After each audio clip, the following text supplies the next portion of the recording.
Vita e bene. They run, they laugh.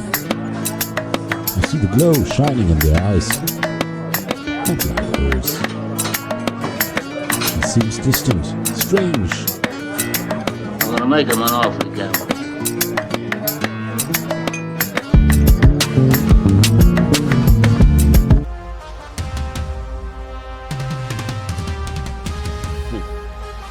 Happy New Year, everybody, and welcome to 2025. And let me say shout out to Cowboys Music One, who's actually working on a Jobu Sports mix album. Yeah, so that's going to be coming out. I've already seen the cover for it, and you're listening to, of course, a couple of those remix, okay? The Cowboys Mafia. I forgot all about that, man. But that was fitting, seeing Jerry Jones and Stephen Jones literally like in a fishbowl. Like in a fishbowl with Eagle fans tapping on the glass and trying to be annoying as hell. You know, it's crazy where we are. Now, look, before we get too much further, I want to say, starting off 2025 with what happened in New Orleans, senseless violence. I wish and I pray that this year somehow all of the violence and ugliness and things can be tamped down. There's no place for this. 10 people, I think, are dead this morning, and 35 more injured. And we're just getting the details on it, but definitely sending prayers there. And yeah, I just pray for us.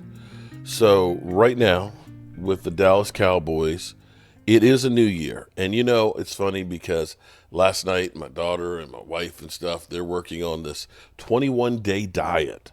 And so we're planning out meals and everything else. And, you know, woke up this morning, my wife said, you know, we got to start moving some more and, you know, doing more walking and exercising and things. Because, you know, it's a new year. It's an opportunity to change what you're doing to try and get a better result. We all start that way and hope that we can continue that way. This is the time to make resolutions and saying, you know, here's the things I did wrong. I'm going to do something about it. And unfortunately, the Cowboys are stuck on stupid.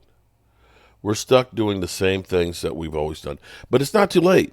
It's not too late for Jerry and Stephen Jones to realize that they're over their heads.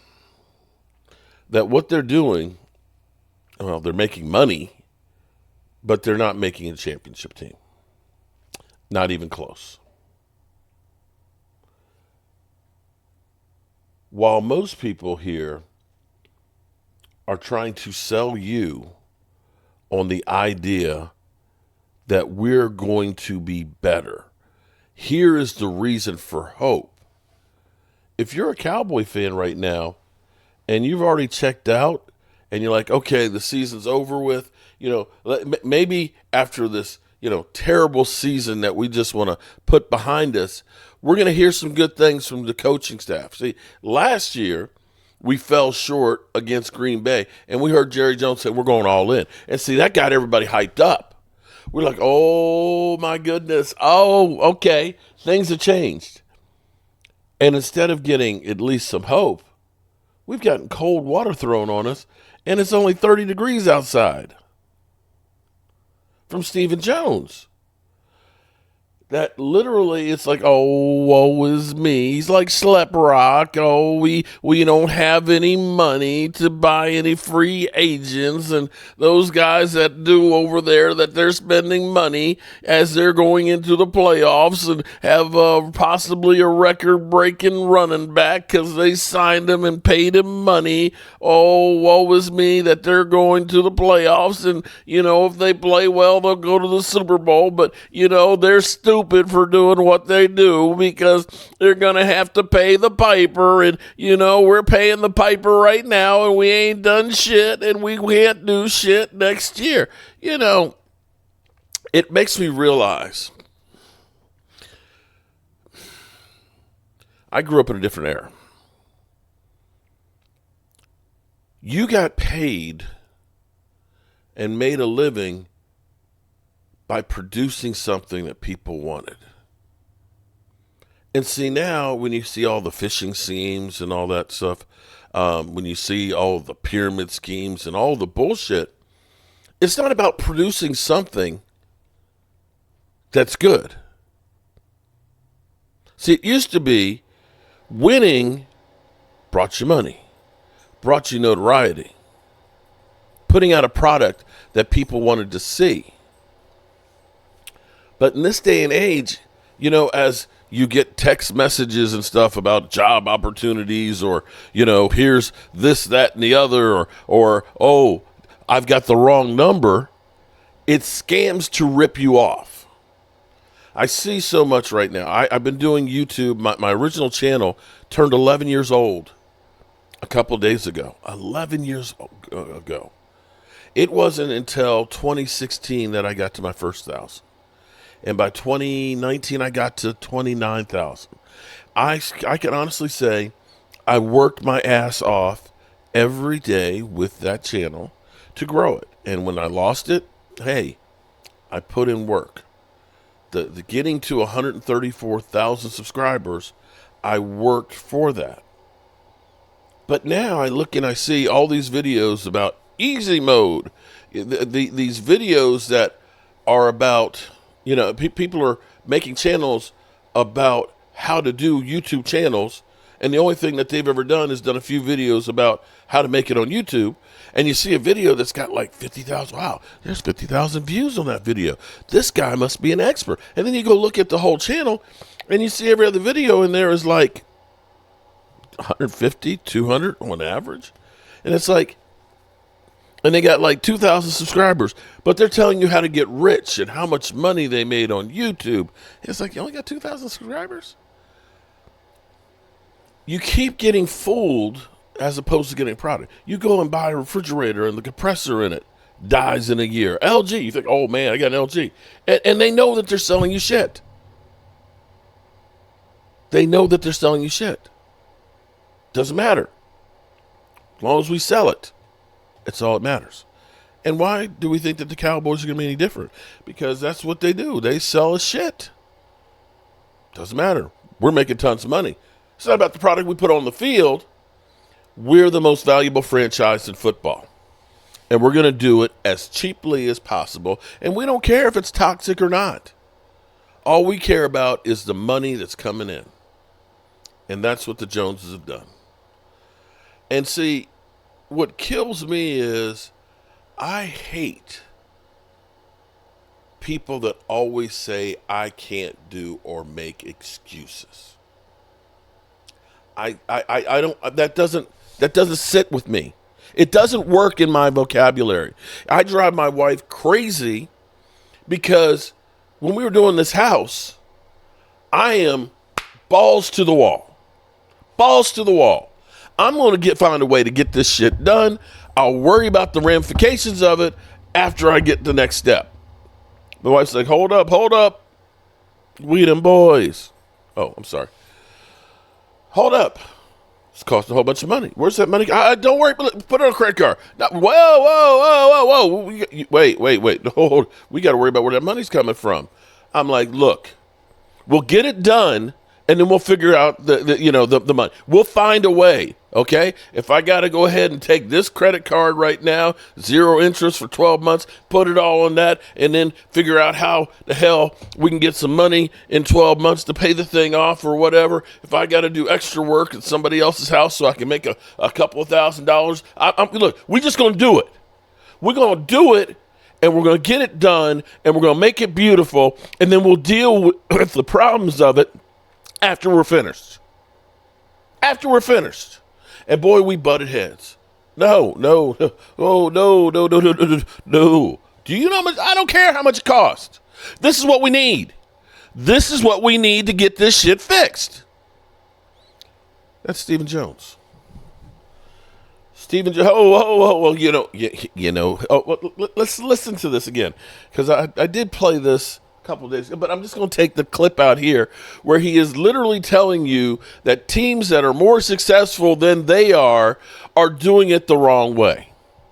And I dare say that what they're doing is what I grew up on, was putting a product out on the field that people wanted to have. By putting in the work and not throwing the wool over people's eyes. They were giving you substance instead of sizzle. Here we go. A little bit nicer, but no, you're absolutely right. I mean, look, it's been a tough season, and you're going up against one of the best teams in the NFC. And one of the questions I had specifically is in comparison with them. I was talking earlier about how Philadelphia is constructed, and how you all have to manage the cap and do so many different things. In Philadelphia, with their 8 players that are not on rookie deals, comprising 31% of their cap, which is their quarterback, running back, wide receivers, corners, tackles, and you guys are having to manage right now 4 guys on your team are 32% of the cap. Moving forward, is that something you are going to address this offseason in order to go and get other players to create more depth that you weren't able to do this past offseason?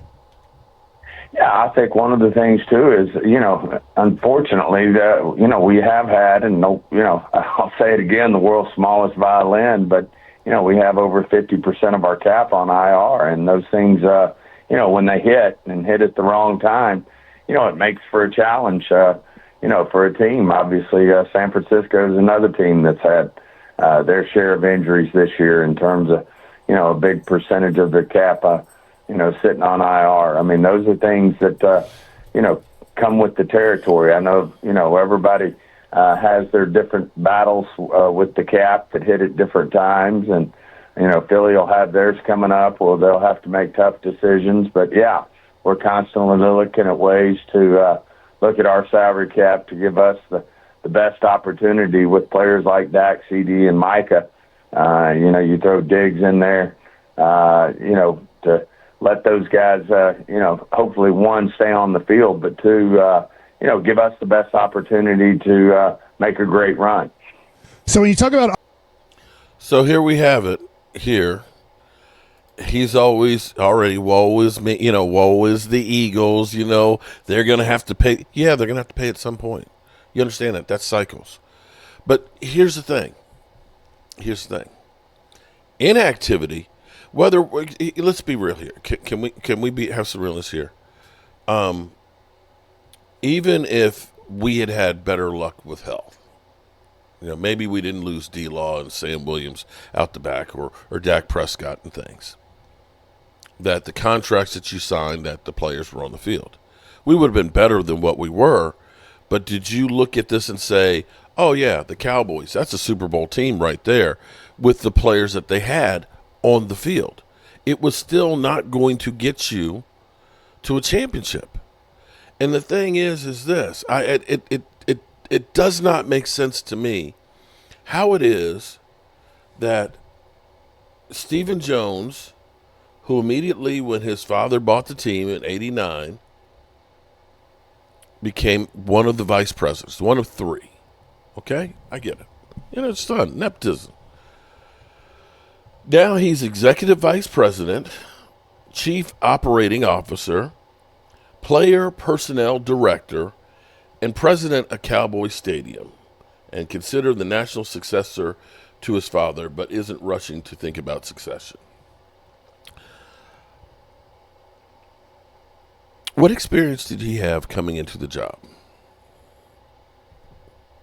Any of these jobs? See, it's okay to be the COO, but that's when you put people underneath you that know how to do the job. Most, CEOs of a company that makes sausage don't know how the sausage is made, but they put people in positions who do. And you cannot say year after year, we're in cap hell, when you look around and you see what other people are doing. And this is where, as you're going through here, where you literally have maybe the first time ever, this is a possibility that this could actually happen. And as bad as it would be for it to happen, I almost am wishing that it would. That next Monday, the Cowboys could go and say, We want to bring back Will McClay. We want Will McClay here as our director of player scouting. He should be GM. We want to bring back Mike McCarthy and Mike Zimmer, so we can have those guys. But instead, they all say, kiss my ass, I'm going to go out here and get me some cash. Thanks, but no thanks. The shit's not worth it. And they literally get left holding the bag. I thought being there in Philadelphia in the Goldfish Bowl with Eagle fans laughing at you because you are literally a joke when your team scored 13 points and had 9 turnovers in 2 games. That would be enough to say, this shit ain't working. I'm not going to be embarrassed like that again. And here it is. Here's your chance. Make a New Year's resolution, Cowboys. We're not going to do the same thing. We're not going to do the same thing expecting a different result. But Stephen Jones is setting you up, letting you know it's business as usual. How are you going to go through here and literally have everybody on your coaching staff, not anybody, under contract? You're not even credible. You look like the most idiotic, stupid people in the world. I don't know how the Dallas Cowboys have become the most valuable franchise without doing anything in 30 years. Guys, we've seen doormats like Tampa Bay win a Super Bowl, go back to being a doormat, win a Super Bowl, and still a playoff team. We've seen the Rams win a couple in that time. We've seen the Arizona Cardinals go to a Super Bowl. At least we haven't seen San Francisco win one. I guess there's that. But now we're looking at it and seeing maybe the Detroit Lions go to a Super Bowl. We've seen the Carolina Panthers go to 2 Super Bowls. We've seen the Seattle Seahawks go to 2, win 1. All in the time that Jerry and Stephen Jones got rid of Jimmy Johnson and have been running the team. The guy that said, with the team I put together, any number of 500 people. Well, I hate to tell you, Jerry, you ain't put that team together anymore. Your son is scared to spend any money, even though we have options of ways of doing this. And I will say, my counter to him, that you'll be in cap hell. Well, I tell you what, I'd rather be in cap hell knowing that we tried everything to succeed instead of having the defeatist attitude that you've had. So yes, it's New Year's Day and all is quiet.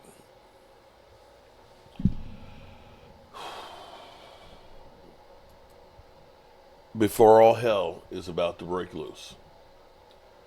Let's finish this off with talk about the coach.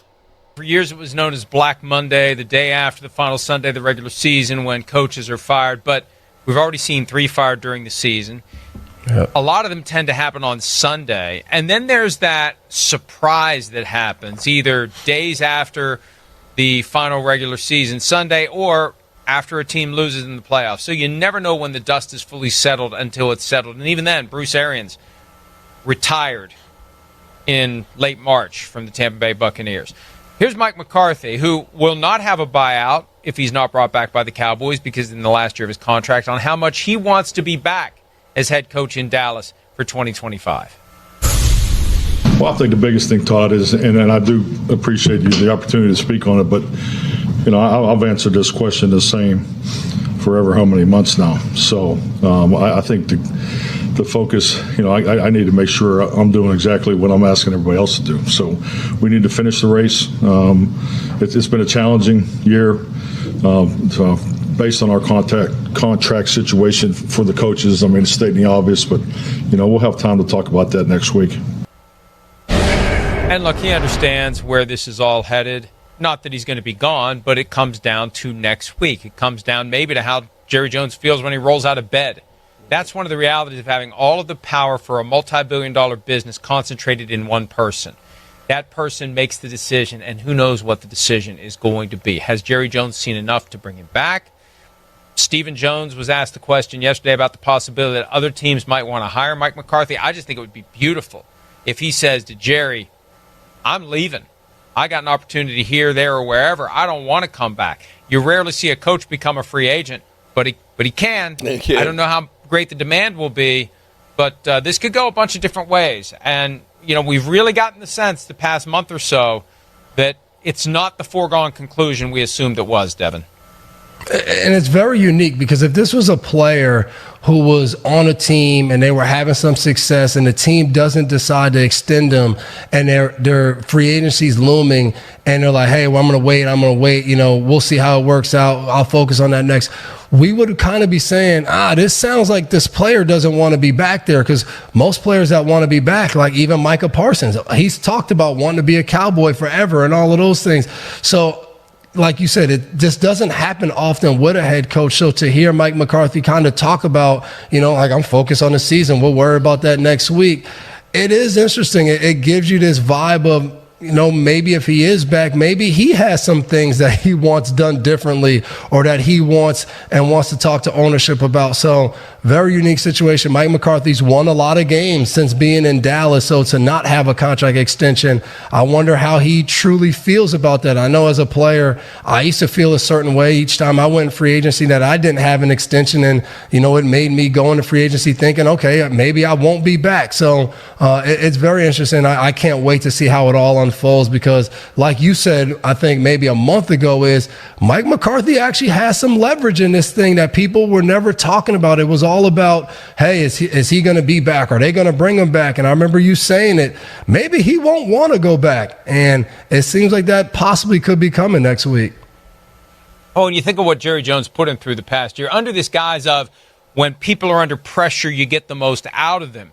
He had him dangling last year, issued the statement that he'll be back, talked openly about hiring Bill Belichick. Mm-hmm. Mike McCarthy kept his head low and his mouth shut the entire time. Now, the power swings to him. I don't know how much, but the power swings to him. Look, even if he doesn't have another head coaching opportunity, he could go somewhere and be an offensive coordinator. He could say, I just don't want to work for you anymore, Jerry. Yep. I quit before I'm fired. So, now that you say it, I don't know what's lurking in there. But next week, he's got to say, and whether or not he comes back. This has all been framed as the question of whether or not Jerry Jones will deem Mike McCarthy worthy of another year. And wouldn't it be beautiful if McCarthy tells Jerry, fuck you, take this job and shove it sideways. Hi, it's Mike Florio. Thanks for watching PFT on YouTube. Okay, yeah. Wouldn't it be crazy? But it could happen. Because I tell you, at some point you just get tired of taking and saying, is it worth it? And considering that he is the second lowest paid coach in the NFL, how is it that the most valuable franchise in the NFL pays their head coach the second least? Think about that. As we go through and, people tell us, oh, man, we should go get Ben Johnson. Ben Johnson ain't coming here for chump change, dealing with this bullshit. Nobody is. And the Cowboys could be left holding the bag. Have a great New Year's, people, and I appreciate you. Have a great day, and Happy New Year.